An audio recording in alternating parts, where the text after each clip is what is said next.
मृत्यु एक सत्य है। एक श्याम नाम का युवक था।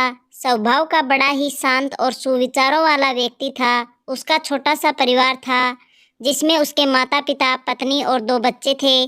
सभी से वो बेहद प्यार करता था।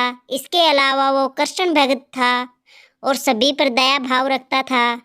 जरूरतमंद की सेवा करता था, किसी को दुख नहीं देता था। उसके इन्हीं गुणों के कारण श्री कृष्ण उससे बहुत प्रसन्न थे और सदैव उसके साथ रहते थे।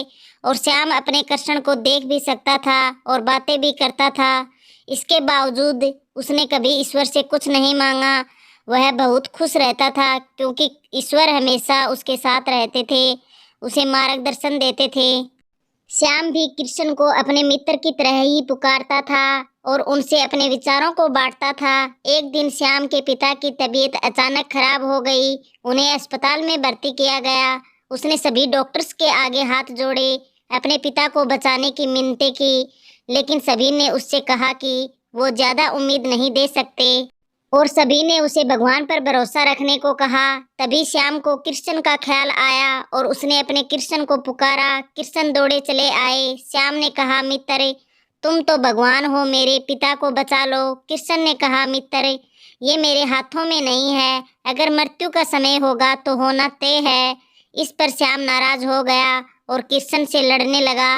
गुस्से में उन्हें कोसने लगा।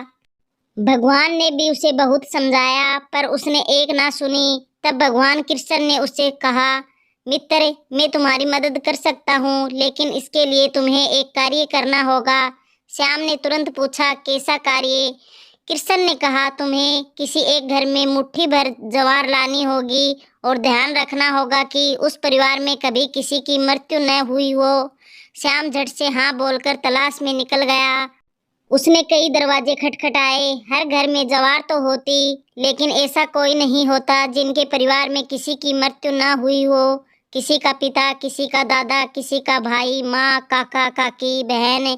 2 दिन तक भटकने के बाद भी श्याम को ऐसा एक भी घर नहीं मिला। तब उसे इस बात का एहसास हुआ कि मृत्यु एक अटल सत्य है। इसका सामना सभी को करना होता है, इससे कोई नहीं भाग सकता। और वो अपने व्यवहार के लिए कृष्ण से क्षमा मांगता है और निर्णय लेता है जब तक उसके पिता जीवित हैं उनकी सेवा करेगा। थोड़े दिनों के बाद श्याम के पिता स्वर्ग सिधार जाते हैं। उसे दुख तो होता है, लेकिन ईश्वर की दी उस सीख के कारण उसका मन शांत रहता है। दोस्तों, इसी प्रकार हम सभी को इस सच को स्वीकार करना चाहिए कि मृत्यु एक अटल सत्य है। उसे नकारना मूर्खता है। दुख होता है, लेकिन उसमें फंस जाना गलत है, क्योंकि केवल आप ही उस दुख से पीड़ित नहीं, अपितु संपूर्ण मानव जाति उस दुख से रूबरू होती है। ऐसे ही सच को स्वीकार कर आगे बढ़ना ही जीवन है।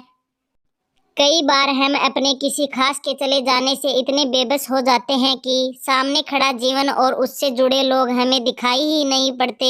ऐसे अंधकार से निकलना मुश्किल हो जाता है।